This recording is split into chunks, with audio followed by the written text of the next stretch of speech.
il y avait cette publicité. Il y avait cette publicité aussi dans lequel j'étais, les gens ont apprécié cela. C'est un milieu qui vous ressemble. Il n'avait pas vraiment du tout besoin de ça. On peut avancer? Oui, on va avancer. À la gestion de la transition. On a vu les États-Unis ont célébré il n'y a pas longtemps le 247e anniversaire de leur accession à l'indépendance. Au cours de la cérémonie, l'ambassadeur du pays de l'oncle Sam dans notre pays est revenu sur le retour rapide à l'ordre constitutionnel, et comme on a d'ailleurs commenté cela dans cette émission, il s'est passé ce qui s'est passé entre l'ambassadeur des États-Unis et le ministre guinéen des Affaires étrangères, Dr Maurice Sandan Kouyaté, et peut-être qu'il s'est inspiré de cette agressivité entre griffes de Dr Maurice Sandan. Lui, il a évité, mais en tout cas, lors de la célébration du 14 juillet, dans son discours, l'ambassadeur a plutôt mis l'accent sur le premier président de la République de Guinée. Dr Sanda est en train d'influer sur le discours des ambassadeurs, et ça j'ai eu la confirmation. Si j'en doutais, j'ai eu la confirmation lors de la célébration du 14 juillet, donc la fête anniversaire de la libération de la France. Et parce que le discours de l'ambassadeur a été un discours choisi. A été un discours qui a été préparé, a été un discours qui a été envoyé pour ne pas déplaire, donc dire la vérité, dire ce qu'on pense, mais en le disant de la façon la plus digeste, la plus courtoise possible, pas comme on avait l'habitude d'entendre, et parce qu'ils savent que la réaction n'allait pas se faire entendre avec le docteur Maurice Sanda Kouyaté. Donc ça, il faut lui reconnaître qu'il a imprimé au discours, à l'attitude, au fonctionnement des accréditations diplomatiques dans notre pays, une attitude de respect, respectueuse vis-à-vis de notre pays. Et parce que ce que j'ai entendu la fois passée de l'ambassadeur, c'est inédit. Et il est même allé, et ça j'ai bien aimé l'article de Sanso qui m'a permis de tout comprendre parce que je n'y étais pas, et qui m'a permis de comprendre même les contours avec les rappels historiques qu'il s'est forcé à faire pour nous amener à comprendre. C'est une première qu'une autorité française de son niveau alors il est même allé jusqu'à contredire le général de Gaulle. Quand le général de Gaulle est venu avec son discours, il a dit tout le contraire en présentant la Guinée autrement. Et ça, c'est une chose.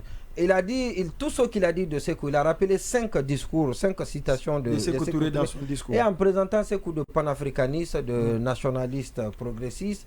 Et lui-même, tellement qu'il a bien parlé, il a peint tout en rose Sékou Touré, lui-même dans son discours, et cela n'était pas écrit dans son discours, il dit qu'on va le qualifier de Sékou Touréiste. Il n'avait pas besoin de le dire parce que c'est ce que les gens allaient dire tout naturellement. Et donc après, il a fait passer son discours concernant la transition, parce que je me dis que il s'est dit qu'en cette occasion, il était obligé de dire quelque chose sur la transition. Il n'avait pas la volonté, il ne le voulait pas, mais il était attendu parce qu'il ne pouvait pas venir parler de la France, sans parler de la transition que nous vivons, dans laquelle que la Guinée traverse. Mais il s'est imaginé, il dit bon, il faut trouver la manière. Et Maurice Sanda, vous avez vu que ça a été accepté. Maurice Sanda était très content, tout heureux. Et puis il a trouvé aussi la réponse appropriée. Au discours donc propos inadéquat, réponse inadéquate. Propos adéquat, réponse accommodante. Vous avez vu la réponse qu'il a donnée au discours tenu par l'ambassadeur des États-Unis est à l'antipode de ce discours, de cet autre discours qu'il a tenu en réponse au discours de l'ambassadeur de la France. Mais ce qui reste clair, c'est que la France et les États-Unis ont des positions différentes concernant la Guinée, des démarches différentes concernant la Guinée, gestion de la transition, des attitudes différentes, mais ça, depuis toujours, parce que même en 2010, à l'époque, la gestion de la transition, l'ambassadrice qui était là, Patricia Moller, était beaucoup plus tranchante que son homologue français. Et même celui de l'Union européenne. Philippe Van Damme. Le ministre des Affaires étrangères de la France à l'époque a été beaucoup plus... il est même allé au-delà. Oui. C'était Bernard Kouchner qui est allé au-delà. Bernard Kouchner. Le ministre des Affaires étrangères. C'est Bernard Kouchner. Il est même allé au-delà. Et ce qu'il a fait en Guinée, dans l'histoire de la diplomatie, c'est difficile de retrouver ça ailleurs. Allez-y, sans se barrer. capitaine Dadis, à l'époque novice, a mordu à la maison et a atteint à tous les excès. Malheureusement. Alors, peut-être que la différence du discours ou de la position de la France vis-à-vis de la Guinée dépend toujours du lien que les autorités guinéennes ont, ou peut-être en tout cas de certains acteurs guinéens ont avec la France. Parce que le discours caustique que Bernard Kouchner a tenu lors de la transition de 2010 avait été perçu comme ayant un lien avec les rapports étroits entre Alpha Condé et lui. Aujourd'hui, si la France est relativement clémente vis-à-vis de la transition, c'est peut-être aussi parce que Mamadi Doumbouya est un ancien légionnaire de la France. Et puis, Modioma disait tout à l'heure qu'il a trouvé que l'ambassadeur a livré un discours de vérité. Oui, c'est une perception qu'on peut avoir, mais moi je crois... Non, je n'ai pas dit discours de vérité. Ah d'accord, c'est ce que j'ai cru entendre. Non, je n'ai pas dit ça. D'accord, c'est bon. En tout cas, moi j'ai trouvé peut-être... Il a adopté son discours à l'humeur de l'interlocuteur d'en face qui le ministre des ne va pas hésiter à répliquer. Alors moi j'ai trouvé à répondre à un diplomate. J'ai trouvé aussi tout à son honneur. J'ai trouvé aussi que c'était un discours stratégique, mais pas nécessairement en lien avec la personne de Maurice Sandan, mais c'est en lien avec le contexte géopolitique actuel de la sous-région. C'est que encore une fois, on sait ce que le Mali ce que la France subit au Mali, ce que la France subit au Burkina et même au Niger. Même si la France est d'accord avec les autorités en place, ce n'est pas le cas avec la base, pas avec l'opinion publique. Pas avec la base. Donc la France, la Guinée pour la France aujourd'hui, c'est l'îlot qui lui reste comme point d'appui. Et même au Sénégal. Exactement, dans la sous-région. Du coup, quand vous devez tenir... Aussi, Voilà, quand vous devez tenir un certain discours, dans le cadre de la Guinée, vous faites attention pour ne pas braquer les autorités guinéennes et risquer de perdre ce lopin de terre que vous continuez à garder encore comme point d'appui.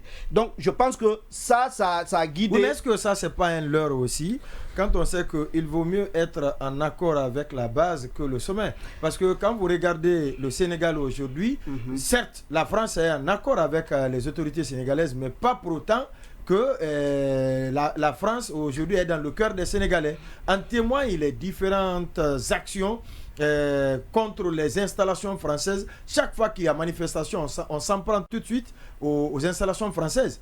Et aujourd'hui, continuer à caresser les autorités alors que la base, on a l'impression aujourd'hui que la France est en train de soutenir la junte au pouvoir, et si cela se matérialise dans l'esprit du commun des mortels, est-ce que cela ne peut pas être dommageable doublement pour la France? Oui, ça peut se révéler, mais jusqu'ici, la France a souvent davantage pactisé avec les pouvoirs qu'avec les opinions publiques.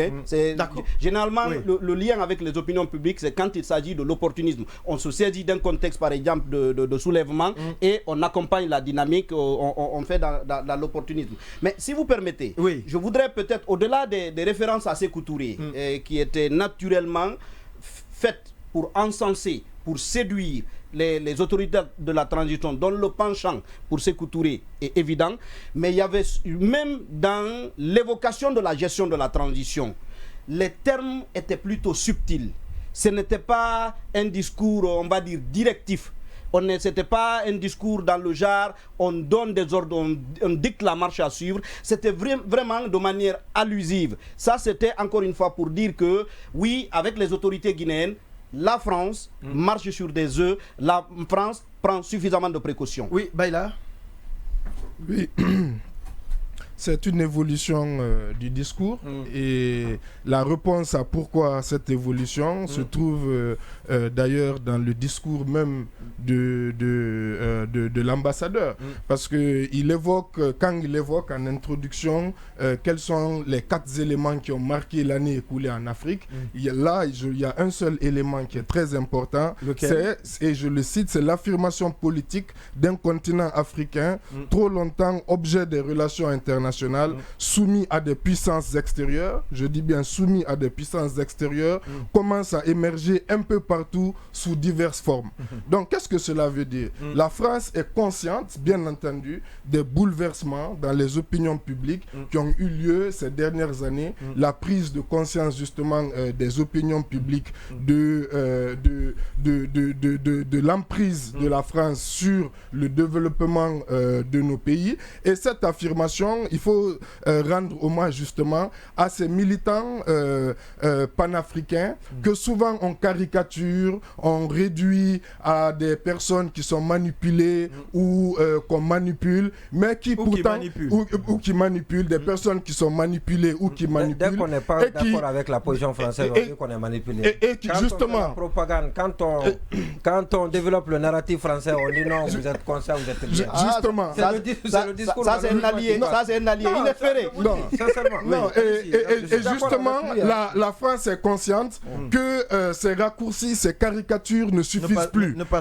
Ils sont conscients que malgré toutes ces caricatures, ces gens, ces militants, malgré tout, déjà, ils sont organisés. Donc, ils ont un impact direct. Je prends pour illustration l'arrivée au pouvoir de Ibrahima Traoré au Burkina, qui a été possible vraiment à travers justement cette question. Oui, mais le coup d'État a été appuyé par les premières manifestations avec...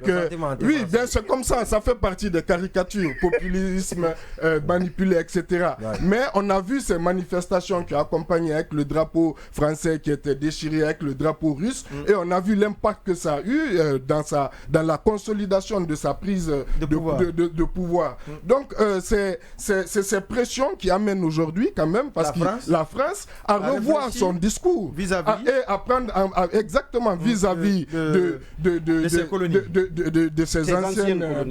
ces anciennes colonies, bien entendu, mais cela ne suffira évidemment pas. Il faudrait aller plus loin que ça. Donc le discours, c'est vrai, et je suis d'accord avec Monument, cet ambassadeur a quand même été très loin en parlant du général de Gaulle, en disant à un moment donné qu'il a connu le général de Gaulle mieux inspiré et plus magnanime que ça, en faisant référence à l'attitude du général de Gaulle avec la Guinée. Vous vous imaginez quelqu'un dire qu'il a connu ça veut dire qu'il n'était pas inspiré sur ce coup. Donc c'est vrai qu'il est allé loin en faisant référence plusieurs fois au président Ahmed Sékou Touré, et en justement rappelant, et la partie que j'ai beaucoup aussi appréciée, qui était lourde de sens, lorsqu'il a dit que la Guinée, vous êtes un pays souverain et la France le sait mieux que quiconque.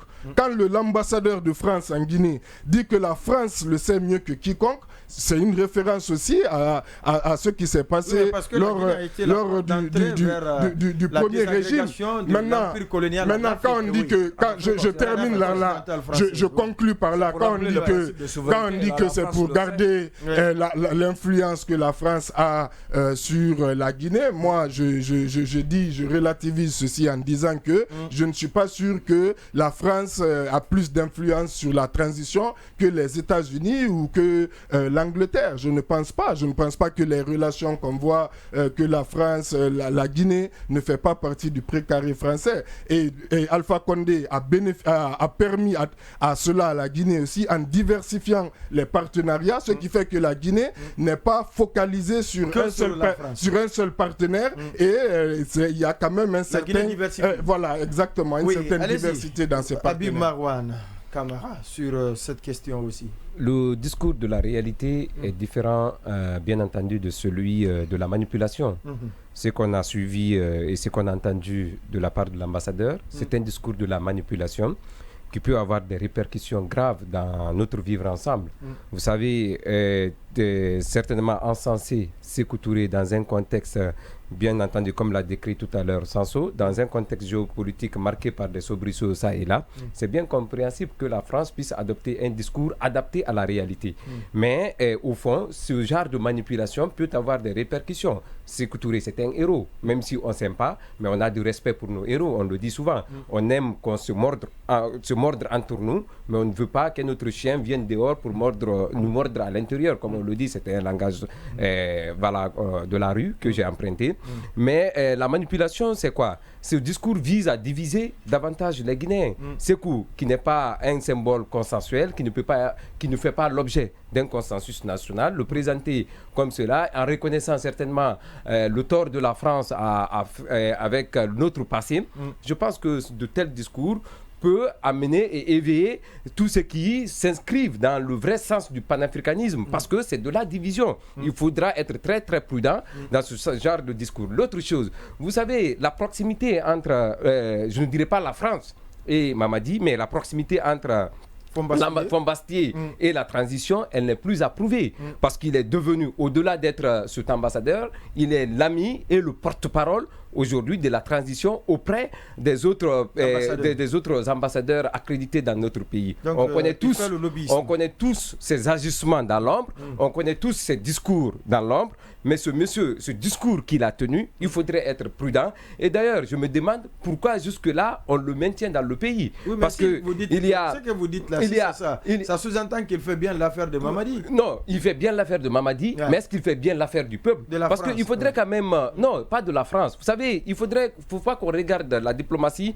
sous l'angle ou sous l'œil de l'amitié. Il faudrait qu'on regarde la diplomatie sous l'œil et sous l'angle du partenariat. C'est des partenariats, les pays ne doivent pas être des amis, mais des partenaires qui convergent vers un idéal commun. Si cela est acté, je pense qu'aujourd'hui, cet ambassadeur n'a pas sa place parce que, d'ailleurs, il met à l'eau l'effort de tous ceux qui aujourd'hui travaillent pour qu'on puisse accélérer le processus de retour à l'ordre constitutionnel. Vous avez vu, même la position ou la posture qu'a adoptée Maurice Sanda en dit long. C'est quelque chose qui veut dire que le chien méchant aujourd'hui, ce sont les États-Unis. Le chien accommodant qui est avec nous, c'est la France. C'est la France qui comprend le langage des autorités de la transition.